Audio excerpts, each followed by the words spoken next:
بسم اللہ الرحمن الرحیم نحمدہ نصلی و نسلم علی رسولہ الکریم قال اللہ تعالی فی کلامہ المجید وما ارسلناک الا رحمۃ للعالمین۔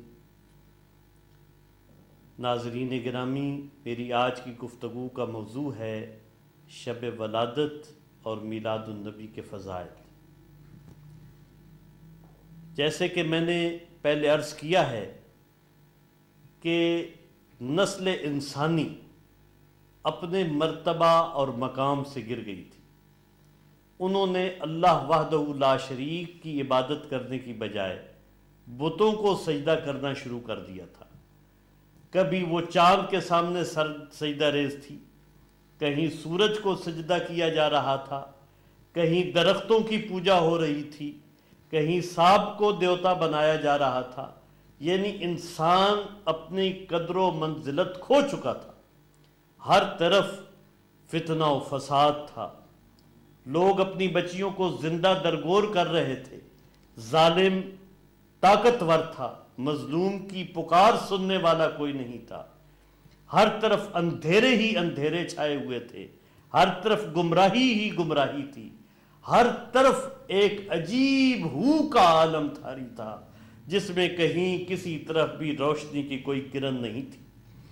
اور یہی وہ وقت تھا کہ وہ ہستی تشریف لانے والی تھی جن کی بشارت حضرت عیسیٰ علیہ السلام نے دی، جن کی بشارت حضرت موسیٰ علیہ السلام نے دی، جن کی بشارت حضرت شعیب علیہ السلام نے دی، جن کی بشارت حضرت سلیمان علیہ السلام نے دی، جن کا ذکر تورات اور انجیل میں تھا، جن کا ذکر صحیفوں میں تھا، جن کے بارے میں جند اوسطا میں بھی پیشین گوئی موجود تھی، جن کے بارے میں بدھ نے بھی کہا تھا کہ میتیریا کے نام سے ایک ایسا ہستی آنے والی ہے جو دنیا میں امن و امان اور انصاف کا دورہ کرے گی۔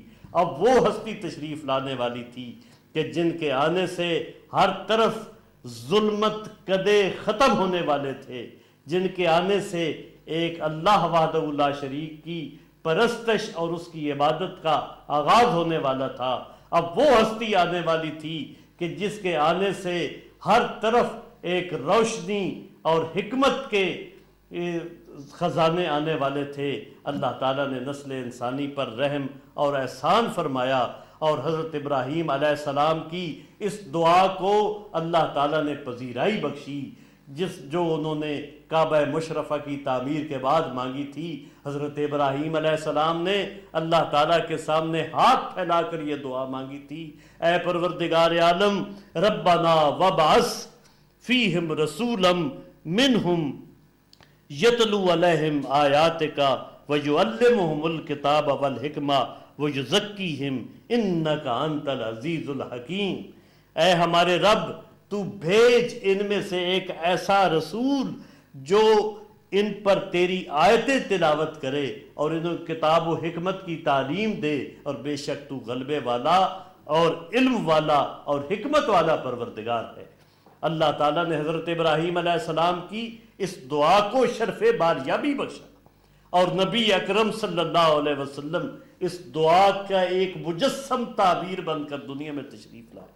حضرت نبی اکرم صلی اللہ علیہ وسلم کی ولادت مبارکہ سے چند ماہ پہلے حضرت عبد المطلب خواب دیکھتے ہیں کہ ان کے ہاتھ میں ایک درخت ہے جو اتنا بڑا ہو گیا ہے کہ جس کی شاخیں آسمان کو چھونے لگی ہیں اور اس میں سے روشنی کے دھارے پھوٹ رہے، ایسی روشنی جو کسی نے کبھی دیکھی ہی نہیں تھی، ایسی روشنی جس کے سامنے دنیا کی تمام روشنیاں ہیج تھی۔ چنانچہ صبح کے وقت انہوں نے خواب کی تعبیر بتانے والوں سے پوچھا کہ یہ رات کو میں نے خواب دیکھا ہے، اس خواب کی تعبیر کیا ہے؟ تو انہیں بتایا گیا کہ اے عبد المطلب، تیرے ہاں ایک ایسا بچہ پیدا ہونے والا ہے کہ جس کی حکومت مشرق و مغرب میں ہوگی، جس کی نورانیت کائنات کو منور کر دے گی اور جس کا چرچا زمین و آسمان میں ہوگا۔ اللہ تعالیٰ نے اسی خواب کی تعبیر میں حضور نبی کریم صلی اللہ علیہ وسلم کو دنیا میں بھیجا۔ آپ 12 ربیع الاول کی شب صبح حضرت آمنہ کی گود میں تشریف لائے۔ جب نبی اکرم صلی اللہ علیہ وسلم پیدا ہوئے تو ایک ایسا نور چمکا، اکثر روایات میں ہے ایک ایسی روشنی ہوئی کہ جس سے شام کے محلات روشن ہو گئے، جس میں کسرا کے محلات کے کنگرے گر گئے۔ یہ کثیر روایات میں آپ دیکھ سکتے ہیں، یہ تمام احادیث اور تمام مفسرین اور تمام سیرت کی کتابوں میں آپ اس کا ملاحظہ فرما سکتے ہیں۔ چنانچہ ایک دفعہ نبی اکرم صلی اللہ علیہ وسلم نے حضرت عمر فاروق رضی اللہ عنہ سے ارشاد فرمایا، عمر، یہ مطالعہ المسرات میں یہ روایت موجود ہے، اے عمر، اللہ تعالیٰ نے سب سے پہلے تیرے نبی کے نور کو پیدا فرمایا۔ ملا علی قاری سے ایک روایت ہے، حضور علیہ الصلوۃ والسلام نے حضرت عباس رضی اللہ عنہ سے ارشاد فرمایا، اے میرے چچا حضرت عباس، اللہ تعالیٰ نے سب سے پہلے میرے نور کو پیدا فرمایا۔ یہ ملا علی قاری کی روایت ہے۔ حضور علیہ الصلوۃ والسلام کا انتظار کتنے ہی اہل عشق کو تھا، کتنے ہی اہل دانش کو تھا۔ چنانچہ ایک راہب تھا اب جس کا نام تھا ابن الحیبان۔ ابن الحیبان شام سے یثرب کے مقام پر پہنچا، چونکہ اس نے کتابوں میں پڑھ رکھا تھا کہ ایک جو آخری اللہ تعالیٰ کا رسول ہے وہ ہجرت کر کے یثرب کے مقام پہ آئے گا۔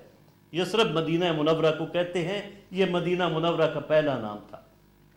چنانچہ نبی اکرم صلی اللہ علیہ وسلم کی آمد تک تو وہ زندہ نہ رہا، لیکن حضور کے انتظار میں وہ یثرب میں ہی انتظار کرتا رہا اور دنیا سے رخصت ہو گیا۔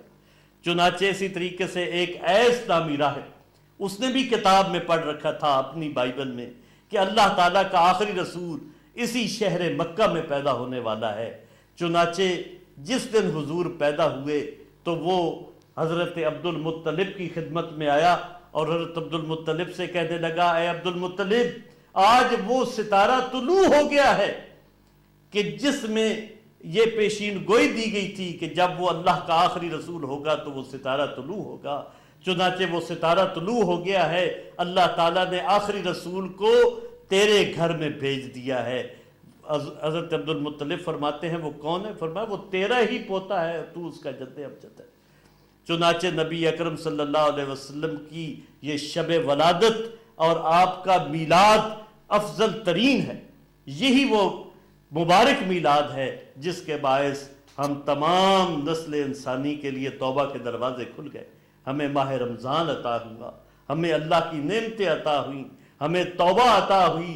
اسی عید کے بدولت اللہ تعالیٰ نے ہمیں تمام عیدیں عطا فرمائیں۔ اسی نبی اکرم صلی اللہ علیہ وسلم کی ولادت کے باعث اللہ تعالیٰ نے ہمیں اپنی آخری کتاب قرآن حکیم نازل عطا فرمائی۔ اللہ تعالیٰ ہمیں حضور علیہ الصلوۃ والسلام کے ساتھ کامل محبت کی توفیق عطا فرمائے۔ وآخر الدعوانا الحمدللہ رب العالمین۔